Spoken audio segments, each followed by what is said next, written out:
On July 4, 2023, what should have been a routine shopping trip turned into a terrifying ordeal for a mother and her 10-year-old daughter at a Home Depot store in Miami, Florida. The incident, captured on surveillance video and recently released by the state attorney's office, has reignited concerns about public safety and the monitoring of registered sex offenders.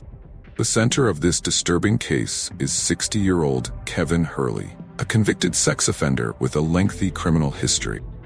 Hurley's record, obtained through public records searches, reveals a troubling pattern of behavior dating back to 1994. His rap sheet includes charges ranging from possession of marijuana and narcotics to grand theft. However, it was his 2014 conviction that landed him on Florida's sex offender registry.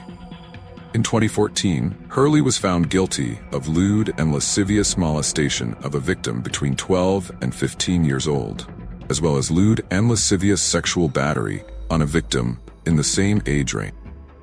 For these serious offenses, he was sentenced to 5 years in prison. However, Hurley was released on probation in 2017, raising questions about the adequacy of his initial sentence and the effectiveness of the rehabilitation process for sex offenders. As part of his probation terms, Hurley was required to wear a GPS monitor, a small device attached to his ankle, designed to track his movements and ensure compliance with restrictions on his activities. One crucial condition of his release was that he could not have unsupervised contact with minors, including situations where the supervising adult was unaware of his conviction. On the afternoon of July 4th, Hurley entered the Home Depot store, ostensibly to return an item.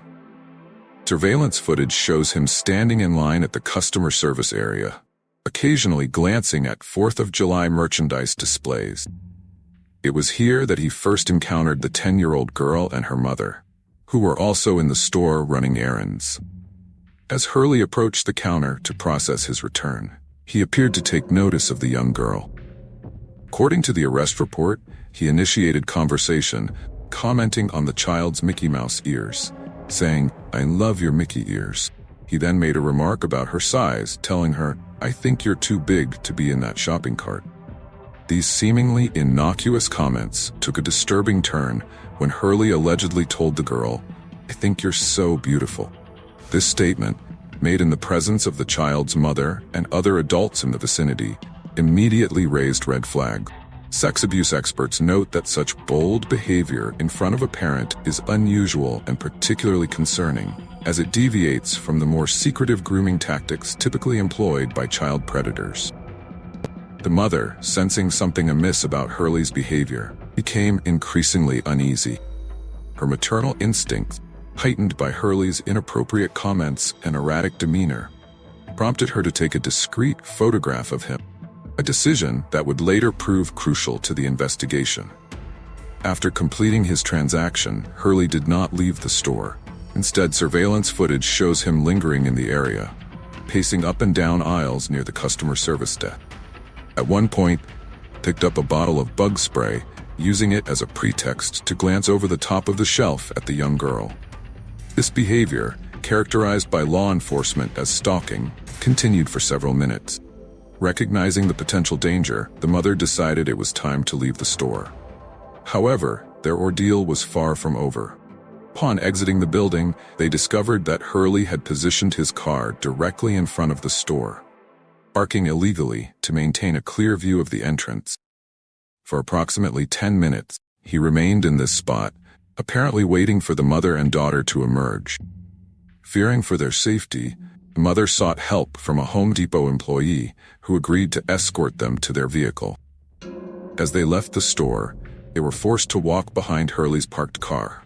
The mother, remaining vigilant, took the opportunity to photograph his license plate, another crucial piece of evidence. Hurley's actions became even more alarming as he began to follow the family through the parking lot, backed up his car and tailed them down the aisle. Coming to a stop at a sign directly across from where they were standing.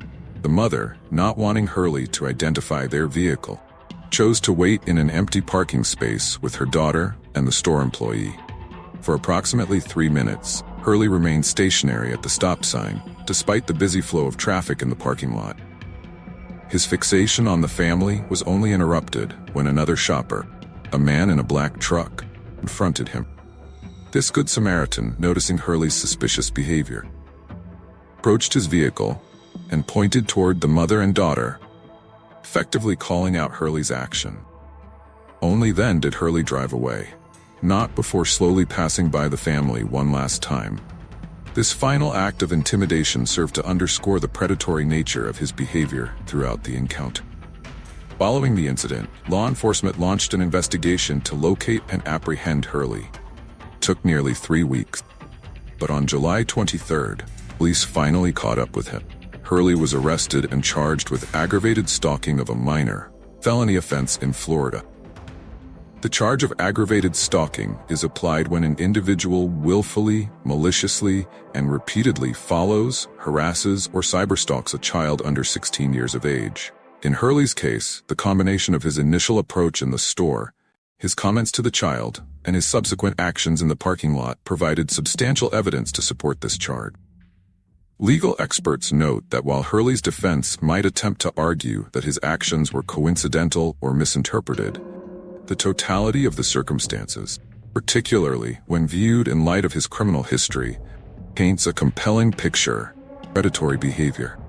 The surveillance footage, combined with witness statements and the mother's quick thinking in documenting the encounter, leaves little room for alternative explanation. Hurley's bond was set at $10,000 by a Miami-Dade judge, an amount higher than the average for similar charges, reflecting the severity of the allegations and Hurley's status as a registered sex offender. As of the latest reports, Hurley remains behind bars, awaiting his next court appearance scheduled for September 19th.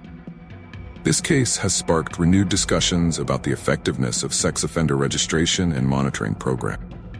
While Hurley was wearing a GPS monitor, as required by his probation terms, this device did not prevent him from approaching and allegedly stalking a child in a public place.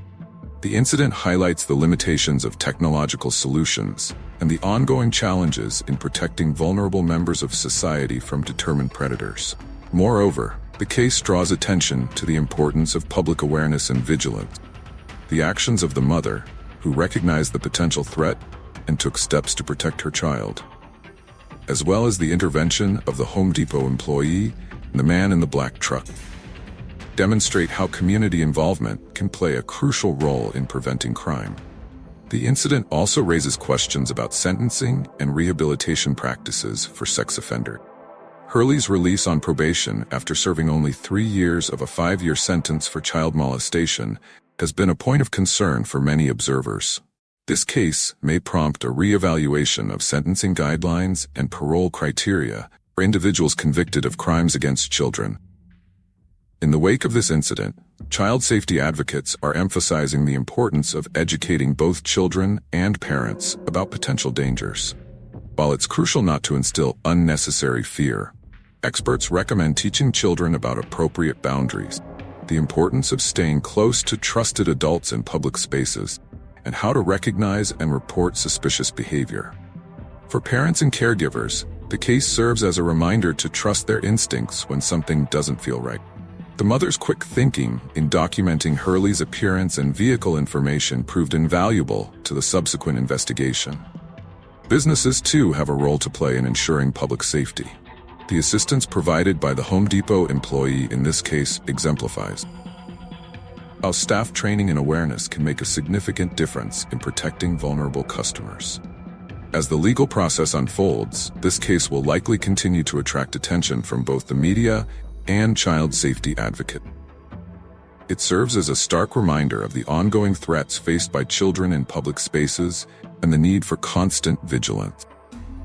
The incident also underscores the complex challenges involved in managing convicted sex offenders after their release from prison.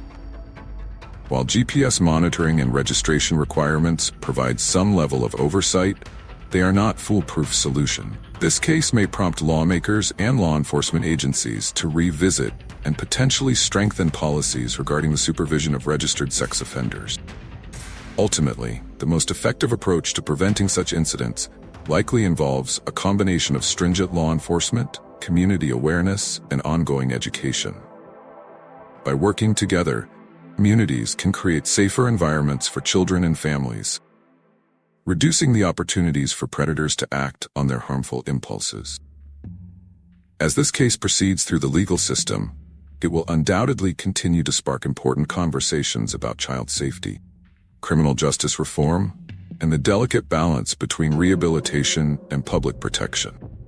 Whatever the outcome, it serves as a powerful reminder of the need for constant vigilance in safeguarding the most vulnerable members of our society.